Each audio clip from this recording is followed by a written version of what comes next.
नह काटू नौआ अंगूरी जनी काटऊ हे नह काटू नौआ अंगूरी जनी काटऊ हे देव में बरवा के मोइया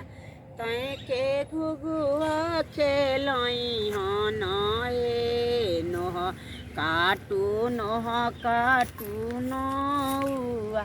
अंगूरी जनी काटऊ हे देव में बरवा के भाभी के तोहे के घुघुआ खेलई हन हे देव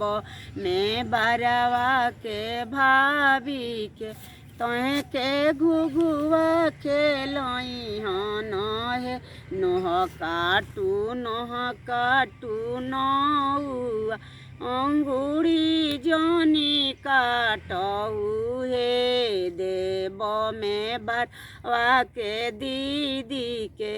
तोहे के घुघुआ खेलई हन हे नह काटू